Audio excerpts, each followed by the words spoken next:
Good morning, guys. How's it going? My name is Matt, and I'm filling in for Paul today. As you can see, Paul's right over there if you need to talk to him. Nobody panic, all right? Everybody stay where you're at. Okay. We're doing a series, and that series is Attitude is Everything, and we're just talking about cultivating an attitude of joy. And so I started thinking about the topic, and this single solitary thought hit me, which is this: isn't it funny how people and places rub off on you? Okay, so here's what I mean by that. If you have a really good friend and they have a certain way of talking, if you're around them long enough, you find yourself talking the same way that they talk, or maybe using some of the mannerisms that they use. This is definitely true if you are not born in the state of Texas. Just by show of hands, who's not born in the state of Texas? You're born somewhere else. See, you guys have a lot more courage than the first. Like nobody wanted to raise their hand. I'm not going to pick on you, okay? But I want to talk to you a little bit, because when you go back home, isn't this true? You come back and you bring some of those sayings and ways of speaking, like an accent maybe, or a euphemism of some sort with you. I don't know if that's true of you guys, or maybe when you go back home, you start saying y'all and, fixin' to and all these kind of things that you hear. Somebody thought that was good. You take that back with you and they're like, what's up with your accent? But it just kind of proves the point, like the spaces and the places that you go, like sometimes rub off on you a little bit. And so I asked some of my friends who were not born in Texas if this happens to them, and if so, what are some of the things that they come back with? And one of my friends, she's from Iowa, and so I said, what are some of the things that you find yourself saying when you come back? Now, I don't know that this has any sort of translation here in Texas. I'm just going to go out on a limb.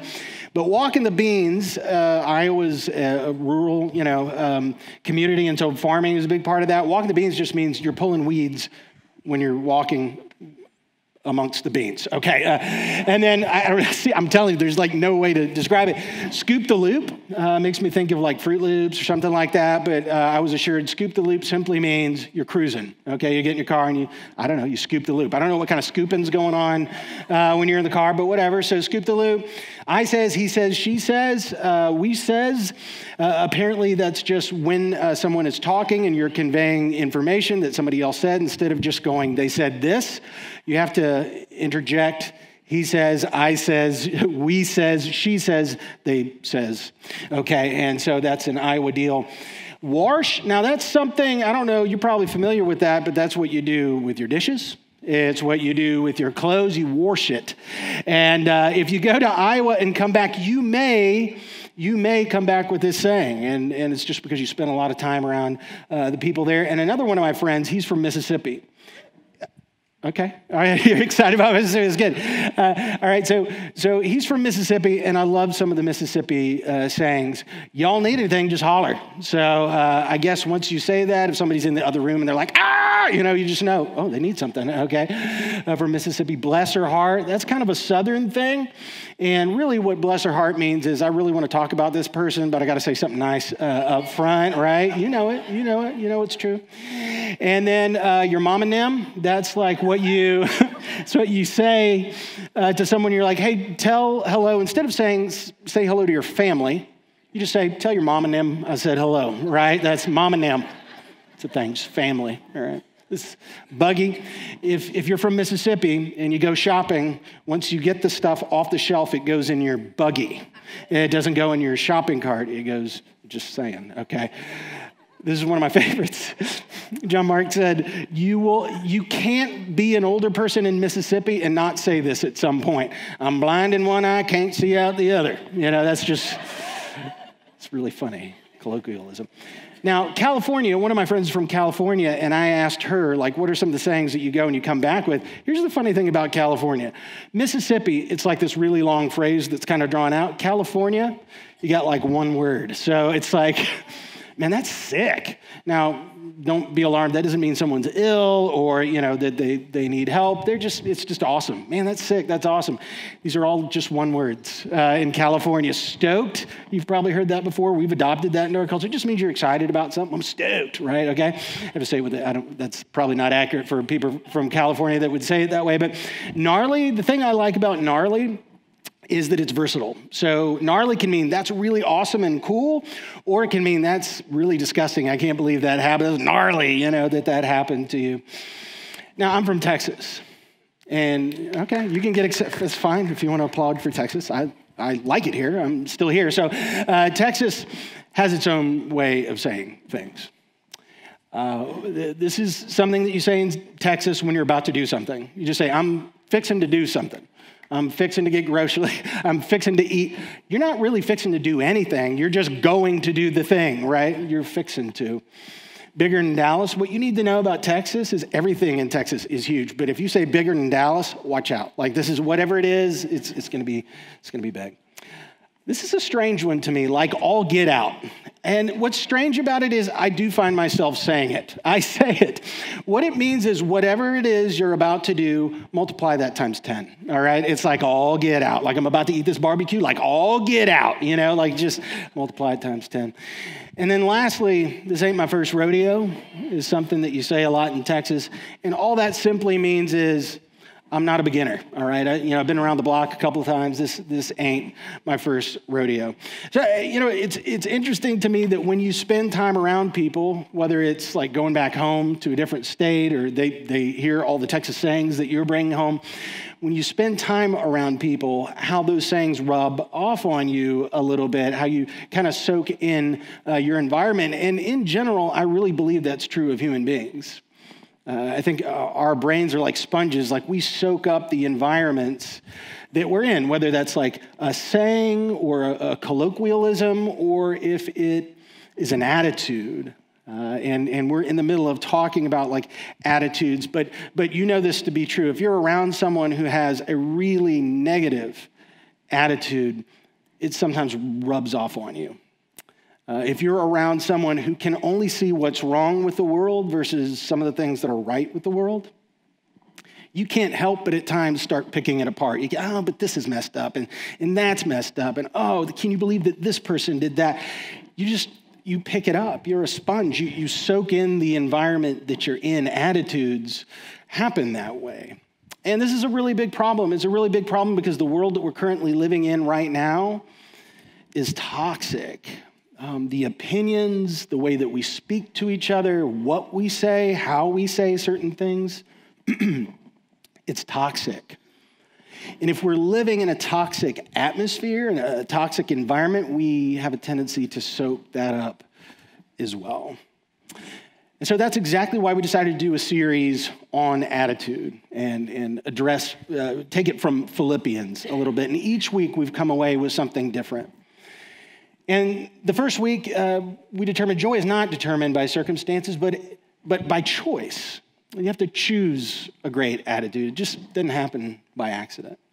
Chapter 2, joy is not found in catering to ourselves. Joy is found in helping others. Joy is about getting outside of yourself and not focusing so much on yourself. Chapter 3, we learned that joy does not come through a religion. Joy comes through a relationship with Jesus. So it's not about like this strict traditional understanding of God, but it's more about an experience that you have with God, with Christ, that alters your attitude and your perspective. And then chapter 4, here's what I want you to understand. I want you to understand that none of those things that we've talked about, like Paul alluded to, it's a choice. None of those things happen by accident. I will say that sometimes accidentally we do soak up an environment and attitudes that maybe we wish we didn't have towards things. That can happen easily. But a great attitude takes real work. It takes intentionality. But I do believe that the places where you spend time, the places where you dwell, will have an effect on your attitude. So what you dwell on begins to dwell in you. And like I've already said, that is a huge problem. The environment that we're living in, the culture that we're living in, the attitudes that we're around on a day-to-day basis will challenge that. Things like an us versus them culture, where we make certain people enemies, and the people that agree with us are right, of course, but the people that disagree with us are our enemies. It's this us versus them culture. It's a focus on winning arguments versus coming to an understanding of some sort. It's also a culture of relentless distraction. Our phones with notifications, people liking things on social media, text, news alerts. I don't know if you get those, but like things will just, you'll hear a little bing and you have to like check your phone real quick. We live like in a culture of distraction. And we soak that up. It's hard for us to focus on one thing or the other. We live in an atmosphere of destructive criticism, where all we're doing is bringing awareness to the things that are wrong with the world and pointing out who's responsible for those things. We tear people apart, and then we offer absolutely no solution to the problem, nor do we do anything about it. That's the atmosphere that we're soaking in, that we're soaking up. And then lastly, we live in a culture of blame, where it's always somebody else's fault for the way that things are right now. It's always somebody else's fault for the way that I feel. It's always somebody else's fault for things that are happening without taking personal responsibility. You see, if we're not intentional about our attitude, if we don't choose to dwell in the right places, those sort of arguments will begin to dwell in us. And this happens simultaneously. It happens unconsciously. But what I'm telling you is you have to be intentional about working towards a great attitude, because it doesn't happen by accident. And all of that has to do where your heart and your mind dwell. Your heart, meaning your desire, what you want, and your mind, meaning your intellect and what you spend time reading and taking in. Where you dwell is important, because what you dwell on begins to dwell in you. And I think the Apostle Paul understood this well. We've talked about this in previous weeks, but when Paul wrote Philippians, he was in jail. And Paul had seen a lot of hard times. There's a lot of things that he had experienced. Paul has been attacked for, on a regular basis, doing the right thing. It's not for doing bad things. It's for preaching the gospel and telling people about Jesus Christ. There was one time when he was healing a man who was crippled. And when he did so, the crowd kind of responded in such a way that they wanted to call him a god. And he was kind of like, okay, well, it's not about me. Like, this is about, let's focus on God. And then somebody else got in the mix and they started stirring up the crowd. Well, the crowd turned on Paul. They threw rocks at him till he went unconscious and dragged his body outside of the gates for dead. And he survived. That's something that Paul endured, not doing the wrong thing or doing something hateful. He was doing the right thing. He was casting out demons from a slave, this slave girl, and people got upset because she was telling the future, and that helped them in gambling and different things. And so people attacked Paul for that. They imprisoned him, and God released them. There was a time when Paul was bringing Gentile believers, which just means people who weren't Jewish, into the temple. And when he did that, the religious people got in an uproar. There was a riot, and they turned against him, and they threw him in prison again. What I'm trying to tell you is Paul again and again was doing the right thing and then getting thrown under the bus for it. They even said in Acts 24:5, "For we have found this man a plague," they called him a sickness, "one who stirs up riots among all the Jews throughout the world, and is a ringleader of the sect of the Nazarenes. No good deed goes unpunished." Paul constantly was doing what God told him to do and was getting hurt for it.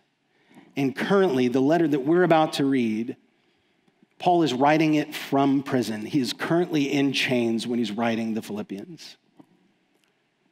So if there is anybody who could get their mindset straight without soaking in the atmosphere, it was Paul, because the things that he's going to tell the Philippian church to focus on, it's going to get them outside of themselves. And they're going to be able to at least focus on an attitude of joy.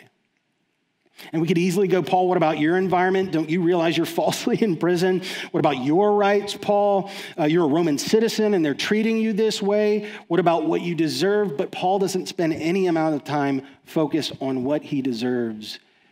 He focuses in on how he can reflect Christ in his imprisonment.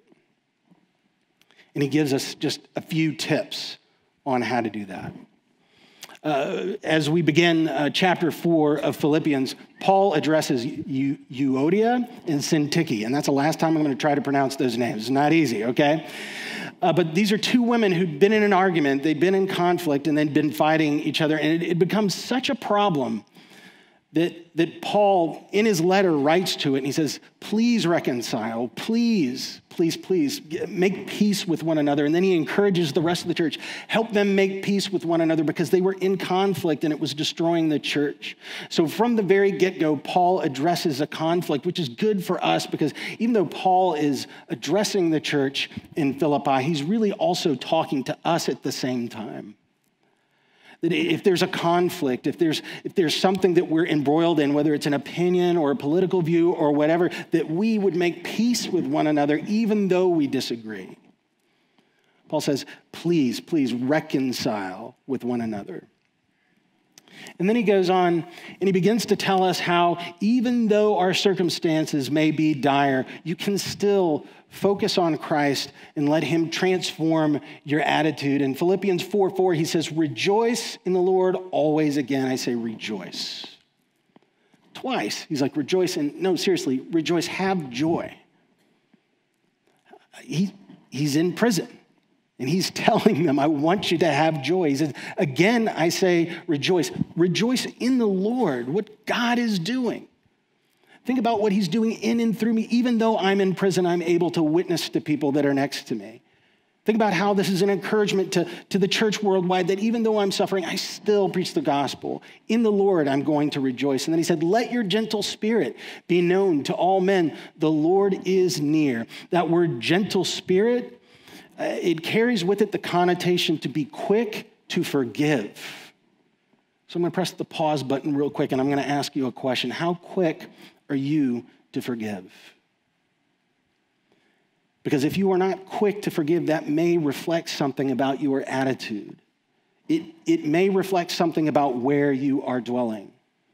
And Paul says, let your gentle spirit be known to all men. Like, I want people to see how quickly you forgive people, how eager you are to forgive people. And why? Because the Lord is near.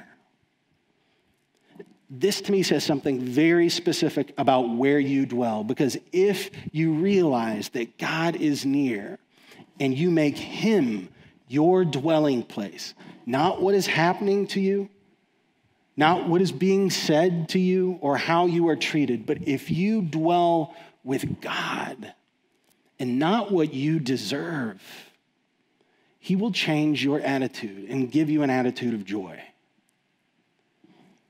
Let your gentle spirit be known to all men. And now he turns a corner a little bit. He's going to show us how we can begin to adjust our attitude just like he is with the Philippians. He says, here's one way to, the Lord is near, but be anxious for nothing, but in everything by prayer and supplication. With thanksgiving, let your requests be made known to God. He goes, if you're going to change your attitude, it starts with dwelling with God in prayer. That you're lifting things up to him, you're lifting people up to him, that you're carving out time where you start your day and your attitude by dwelling in God's presence and let him fix your attitude. And I don't know about you, but sometimes when I pray, I'm in the car because that's where nobody will bug me. Nobody will say, now I look crazy because I'm talking to myself. So maybe I'm talking to myself, maybe I'm praying. I don't know if you see me out in public like that. But when I drive, I like to pray. And sometimes I get caught up in this idea of well, what are the things that I need today? Well, I've got a meeting, that God be with me in that meeting. And here's my schedule, God, I need you to bless this. And God, I want you to bless this and this and this. And I've come to a realization that if I'm going to change my attitude, it can't start with God blessing the things that I give him. It has to start with me putting those things behind me and go, God, what is your agenda today? Where do you want me? Who do you want me to talk to? Who can I forgive? God, you tell me what my schedule is today. Now, that's not to say that he doesn't care about your schedule and you can't pray for what's going on. I think you should. I think you should pray for the things that are going on in your schedule today. But it's a shift in thinking from God bless this to God, I want to be a blessing to others. And when you carve out time with God in the morning, one of the things that you do is you're aligning your will to his, and that's what I just described. God, what do you want me to do? And the other thing that you're doing is you're creating this space around you where you won't be interrupted. Nobody's going to ask anything of you. And it gives you space from all the things that beg your attention. You start the day off right by praying. It says, when you pray, when you lift things up, and when you give it over to God, the peace of God, which transcends all understanding, will guard your hearts and your minds in Christ Jesus. He said, you pray to me, you make it about me and not you, and you give it up to me. There will be a peace that you have. If you realize life is not about you, that it's about him, and you hand it over to God, and you go, I want to be a blessing, that there will be a peace that transcends all understanding, and that peace will guard your heart and your mind in Christ Jesus. The word guard is like a military guard around your thoughts and your desire. It's like if you want your attitude to change, start by praying. And then Paul's going to give us like a list of things. It's like 6 things that he wants us to focus on. He's like, I want you to pray. I want you to give it over to me. That's how you set your trajectory for the day. But then there are other things that I really want you to focus on. It's like a regimen. It's like a workout. It's a thought and desire kind of workout where he's like, I want you to focus on these things. And he starts it by saying, finally. So he's wrapping up the book of Philippians. He's like, everything that I've said before, true, right? All about the gospel, all about choosing your attitude, all of those things, it's true. But finally, brothers, he's using like familial language there, whatever. And I love this. You're going to see whatever over and over and over again. It's like anything that fits in this category, whatever is true. I want you to focus on those things. Whatever is true. And it's not what is true about my opinion. Okay? It's not true about what I think. It's true about God. It's true about the world that he created. And it's true about the people that he came to save. It's everybody. What is true about God? What is true about others? And what is true about the world that he came to save, that he loved so much, that he was willing to die for? What is true about them? Not the latest gossip, not the latest news that I just heard. What is true in the eyes of God about the people he came to save? I love Romans 3:4 says this, let God be found true, though every man be found a liar. He's like, even if every man on the planet was lying, let God be found true, because that's exactly the way that it is. And that sort of truth is found in God's word. If you pray and you read his word, he will tell you what is true about him. He will tell you what is true about his heart. God's truth is there. Now, something can be true and be manipulative. You can say something that's absolutely true, but it has kind of a slant to it. And so this sort of truth is something that is verifiable and not self-serving. It's honesty and having a good conscience. It not only has to do with God and the world around it, but it has to do with information that you pass on or things that you say. Is it true? Are you focused on the things that are true? And is truth then dwelling in you? Because what dwells in you then comes out. Whatever is true, whatever is in that bucket, whatever is noble or honorable, whatever is honorable. That has to do with things that are of respect and dignity. It's a higher value, not trivial or sensational, something that holds the quality of honor or respect. Now, just like when we start talking about things that are true and things that have respect, we immediately start thinking of other people that need to apply this to their life. Yes, whatever is true. Let me show them in the Bible the things that are true. This is true, right? So I'm right, you're wrong. You see how that is easy to turn around back to your opinion and proving your point?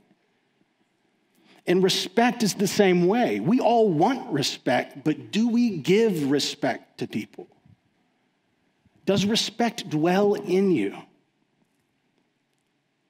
Do you show honor to other people? And if you do not, why do you expect honor in return?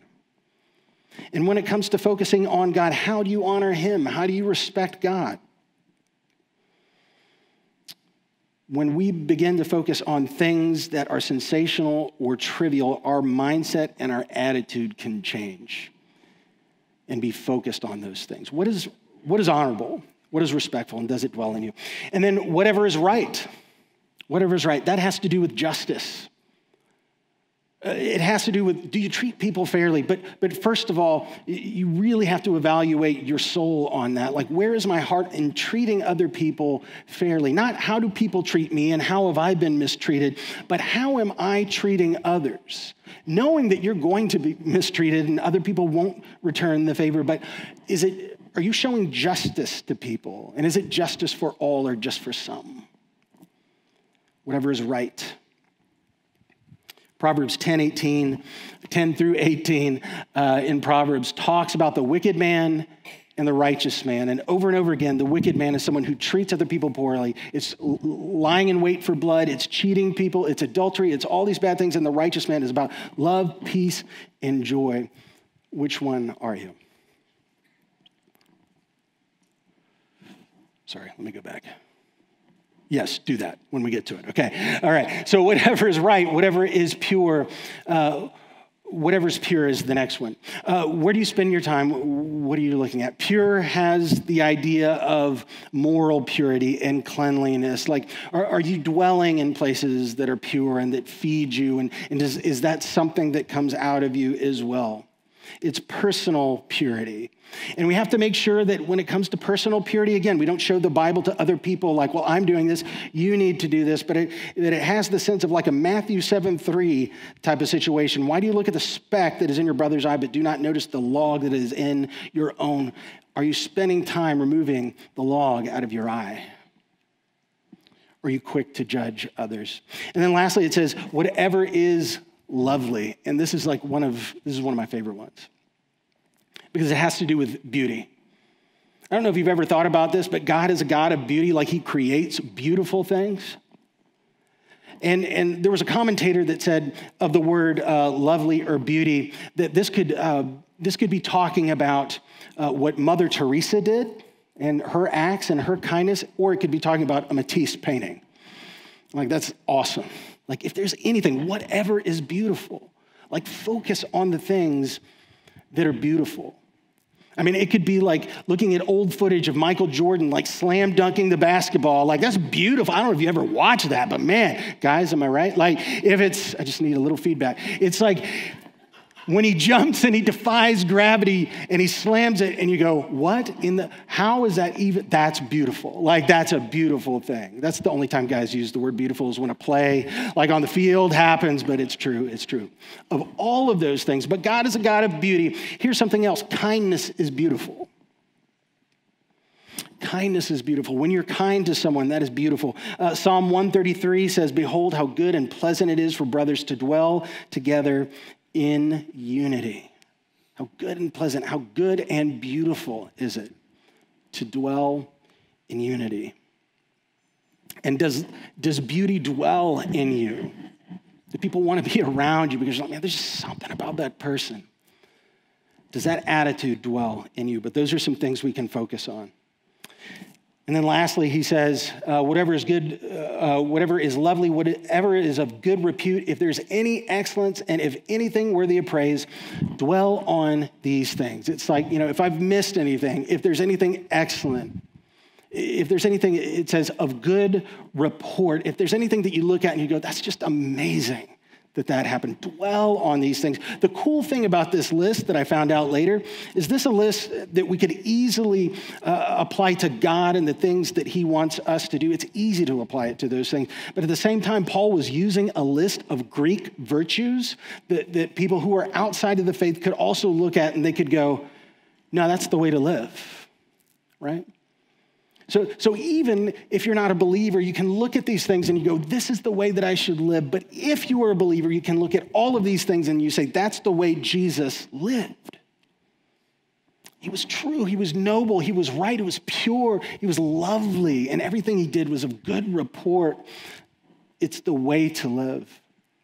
Are those things dwelling in you? Because that's the last thing that Paul says, dwell on these things or meditate on these things. Think about these things. It has to do with calculating or weighing. Like, does my life look like this list? Are these the things that are shaping me? Or is it my culture? Is it the attitudes that I just soak in? Are these the things that are shaping me? It says, dwell on these things. Let these things define you. It reminds me a little bit of like when I go to Smoky Moe's Barbecue. I don't know if this is not, like I don't get money for this. I'm just saying, or free Smoky Moe's Barbecue. But when I go to Smoky Moe's Barbecue and I sit down and I eat barbecue, I know you're thinking, no, that's not that great. I like this place. I know, whatever. When I sit down with Smoky Moe's Barbecue, I'm like, this is beautiful. Like, this is pure. It's lovely. You know, I don't quote scripture, but I'm just into my mouth. And so I'm eating barbecue and I'm just, oh, this is delicious. And it's got like cream corn and stuff. And oh man, this is so good. And I eat it. And then I don't know about you, but when I eat barbecue, I can't drink water. I have to have a Dr. Pepper. And so like I have this big fatty Dr. Pepper and barbecue and I have to, run 20 miles afterwards because, to get rid of all it. But I drink like Dr. Pepper and I leave Smoky Moe's and I'll come back to the office or someplace and someone will go, did you go to Smoky Moe's Barbecue? Like you can smell it. Like it just comes, it emanates right off of me. Here's the thing about an attitude, a great attitude is that people can smell it on you. Like it's either a foul odor or it's a pleasing aroma.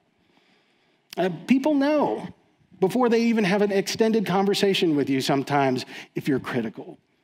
People know if you're angry. People know if you don't like them.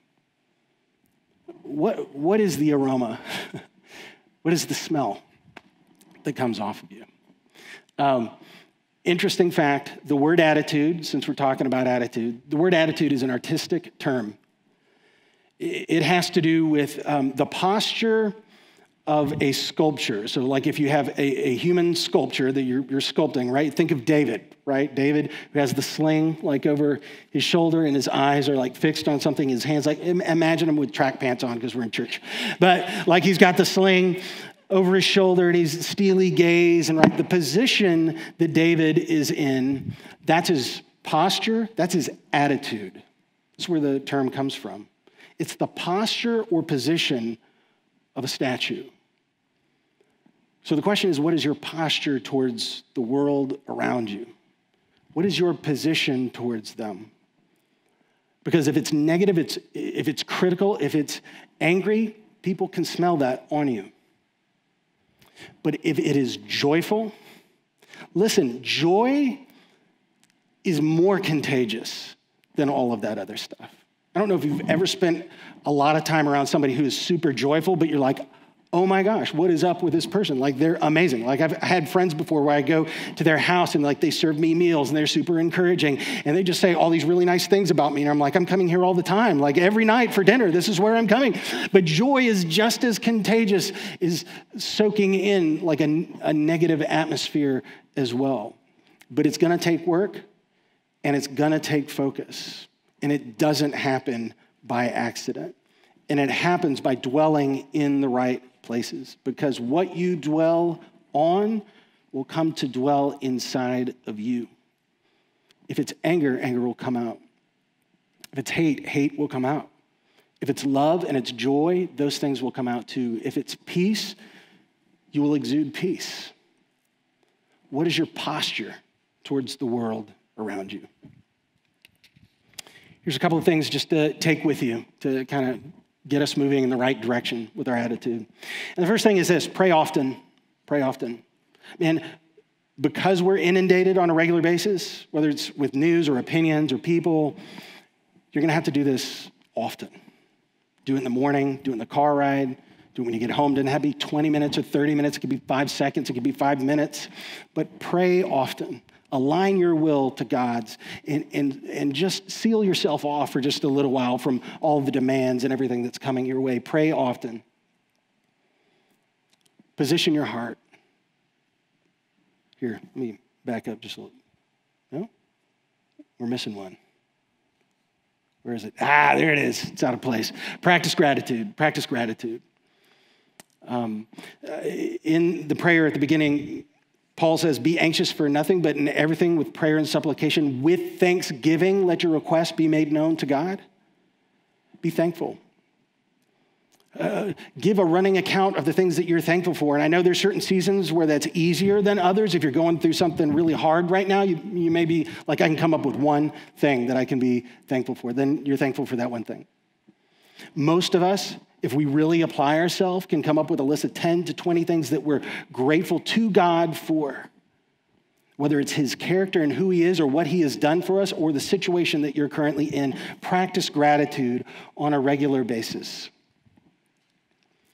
Then I'll say this, position your heart. In other words, fill your heart with the right things, because where you dwell will begin to dwell in you.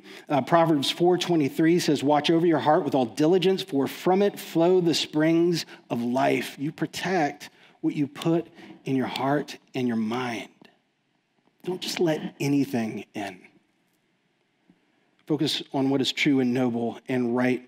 In Matthew 12:34 says, for the mouth speaks out of that which fills the heart. Whatever it is that you're filling your heart with, don't be fooled. It's not like you can do that all week long and then come to church and get it out. It's going to stick with you. Focus on whatever is true, whatever is noble, whatever is right. Let that dwell in you. And let joy be the outcome of that dwelling. And if you exude joy, this world needs joy like nobody's business. I don't come across too many just joyful people. But if you can fix your mind and dwell with God in the right places, joy will come out. I was tested this week on this concept. I'm going to stop teaching because every time I teach, God says, hey, let me give you an illustration. And I'm like, no, I don't really want one. That's fine. Like, I'll just read, somewhere and come up with one. But something happened with us this past week. My wife, who is a school teacher, was hanging some stuff on her wall. And as she was coming down off of the counter, her foot goes back on the stool flips, and then she goes straight down the ground, and it cracks her heel. Cracks it, fractures it all the way around. I know, some of you are like, I've been there, right? So fractures her heel, and she just goes down, right? And we get to the urgency care place, and they proceed to tell us that they see a lot of teachers in there. I don't know what that's all about, but teachers beware. This is like also a public service announcement along with like things to be grateful for. So she goes down, and it's just bad. And I go to urgent care, and she's sitting there, and she's just in pain. I could tell, and I'm just like, oh gosh, this sucks. Immediately, all I start thinking about is how this is going to affect our life, right? I'm that guy. I'm sorry. I was comforting. I was nice, like I was sweet. But in the back of my mind, I'm going, okay, and then who's going to drive you to work, and how the kid's going to, all these things. So I'm going through this list, like in my mind, and I'm just like, oh my gosh, I can't believe this is happening right now. Her kids are coming next week, and I'm just like, oh, how is she going to get ready for, right? And I stop, and then I remember, I'm doing a message on Sunday on my attitude. Maybe I should work on it just a little bit. So just a little. And so I'm like, okay, all right, so I'm glad you weren't hurt any worse than you were, because really it was just her heel. It's not her arms, it's not her head. She didn't fall and get hurt any worse. Like, I'm super thankful that it was just your heel.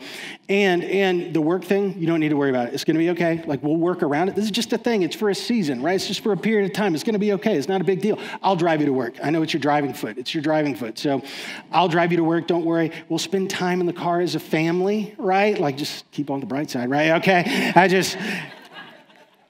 I'm going to drive for 10 weeks, the family in the car together. I can do it. It's good. And so I'm like, okay, well, we can spend time together. This is time that we can spend as a family. And like, I'll drive. You don't need to worry about it. And we'll work on the foot thing. It's good that it's not something else. And it could have been a lot worse. And by the end of it, even though it was stressful, man, we were just in a much better place. Thanking God that it wasn't any worse than it was.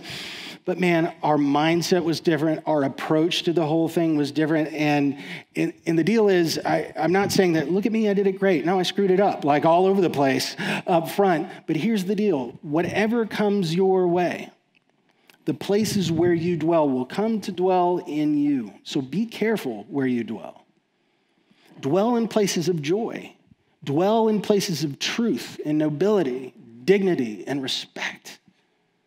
Dwell in places that are lovely. If there's anything admirable or excellent or praiseworthy, dwell, meditate, spend time there, and God will transform your attitude. Let me pray for us. God, thank you for today. Thank you just for just the reminder that we are living in a world that it's difficult to have a good attitude, much less a joyful attitude. God, every day we're barraged with negativity and criticism and ugliness. And God, I just pray that it would stop with the people in this room. Lord, that we could go to you in prayer, that we could meditate on truth, that we could meditate on what is lovely about you, and know that the world that you came to save needs joy. God, help us to be a joyful people. Help us to be a lovely people. Help us to be pure and noble and people of truth, God. We love you. We thank you for your son, Jesus Christ. It's in his name we pray. Amen. You guys are dismissed. Have a great week.